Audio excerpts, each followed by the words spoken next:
Hi everyone, my name is Jason Gan and I did a Bachelor of Science honours degree majoring in Tropical Environmental Biology at Monash University, Malaysia. So as you guys can see, we're actually on the beach now and we are in Terengganu, or Kuala Dungun to be more precise, about an hour away from Kuala Terengganu. And what I do here is that I am actually the site manager for our turtle conservation site. We are known as Lang Tengah Turtle Watch. So my main role here is actually to oversee the hatcheries, and as you can see here we have our hatcheries down here. What we do in these hatcheries is that we incubate all the sea turtle eggs that end up coming to us. And over here we have two species. We have the green sea turtle, an endangered sea turtle species, and we also have the painted terrapin, which is a critically endangered freshwater turtle incubating in our hatcheries here. So that's my main role, to ensure that everything's running smoothly and that we can continue saving as many eggs as possible. So how it works here in Terengganu is that the sale of turtle eggs is still 100% legal, except of course for the sale of leatherback sea turtle eggs. But you know, leatherback sea turtles are practically locally extinct here in Malaysia. But apart from that, everything else is fair game. You are allowed to sell and buy turtle eggs here in Terengganu. So how it works and how it operates is that the beaches actually operate on a tender system. So for example, if you are the tender holder to this particular beach, you have every legal right to collect the eggs and do whatever you want with them. And many times these tender holders end up selling the eggs to the market because there's demand for them. People are still buying them because people still want to consume them. So if you go to some really large markets like Pasar Payang in Kuala Terengganu, you'll probably be able to find hundreds if not thousands of sea turtle eggs being sold there every day. So what Lang Tengah Turtle Watch does here at Tanjung Jaya Resort is that we actually have a very close relationship with these tender holders. And we tell them, hey, instead of selling your eggs to the market, sell it straight to us, where we can incubate the eggs and, you know, release them to the wild, where they can hopefully start a long and beautiful life out there in the ocean. At the same time, this beach you see here is actually called Tahu Tiga Beach, and it is an active nesting beach. What that means is, of course, mother sea turtles will come at night to lay their eggs on this long stretch. It's about 3 kilometers long. And what we do when a mother turtle comes up is that we collect all kinds of sorts of data on her. We collect biometric data, being the length of her carapace, the width of her carapace, and we also take facial ID photos of her face. So how that works is that each sea turtle has a very distinct set of facial scales, much like a human fingerprint. So if you actually enter it into software that we have, you can identify each and every individual sea turtle. So that's also important to see nesting trends and to see if the same mothers are coming back, you know, or how successful their nests have been and all that. So it's very important that we collect all this data on nesting sea turtle mothers. So where does the money for conservation come from at Lang Tengah Turtle Watch? So here at Lang Tengah Turtle Watch we have two project sites.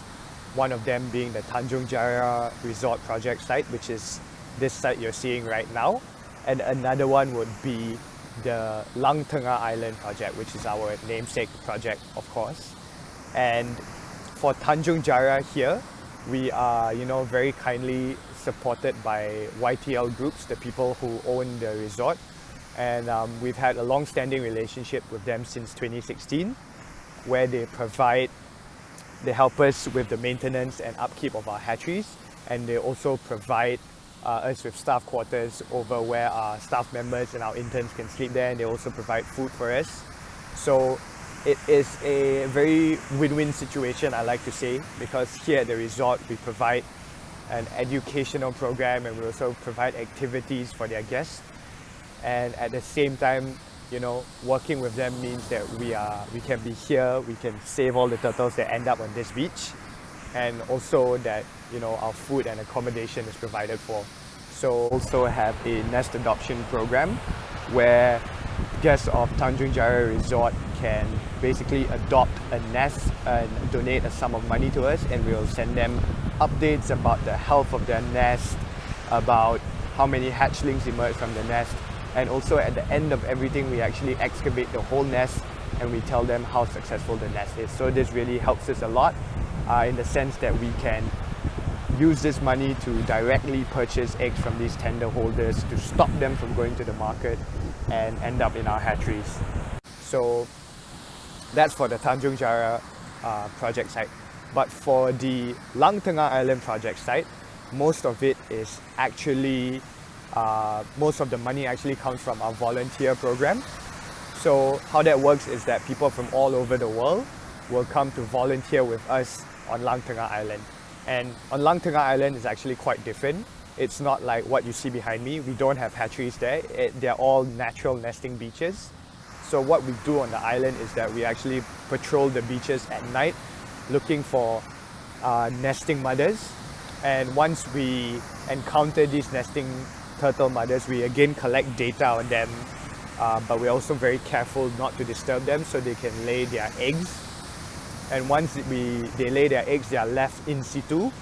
So there's not a lot of human interference there. But it is important for us to patrol the beaches on Lang Tengah Island, mainly to prevent poaching, because poaching is still quite a big issue on the islands.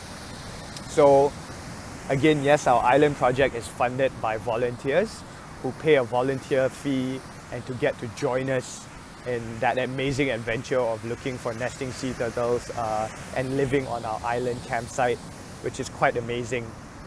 If you guys are ever interested, of course, head over to our website, langtengahturtlewatch.org, to check it out. It might be something you're into if you're really into adventure and you're really into the ocean and just living by the ocean for a while and whatnot. So why am I doing what I'm doing? Like, what is my motivation? So I was actually an intern with Lang Tengah Turtle Watch last year in 2019. It was a very busy season, and we had a lot of nesting mother turtles and we had a lot of hatchlings going out into the sea. So why am I doing it? I think I just fell in love with turtle conservation work as a whole, and also more specifically with the animal itself. Like, I don't think there's anything more breathtaking than seeing a massive, 120 centimeter long sea turtle climbing up the beach late at night, struggling up the beach all while she's trying to, deposit her eggs to continue the survival of her species. So that's quite amazing. I think to me, I'm just trying to, it may sound very cheesy and corny, but I'm trying to follow the passion and see where it takes me. It's definitely not for the money, because definitely not working in conservation for the money, but yeah, it's something that means a lot to me, I think.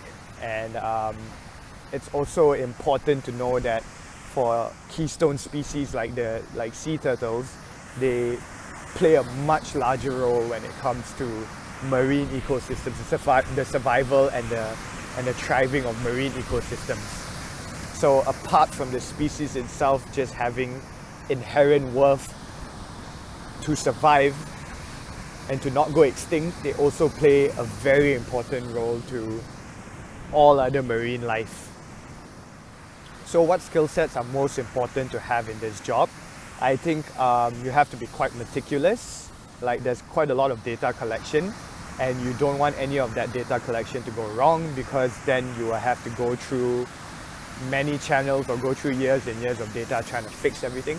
So being very meticulous is one thing, and being very inquisitive. Like, it's important to find out more about current conservation trends, current conservation issues, and also you have to be very willing to work crazy hours when you're working in turtle conservation, because the nesting mothers will come up and nest only after nightfall. So anywhere from 8 p.m. to 7 a.m. turtle mothers can come. So you have to be very flexible in that sense.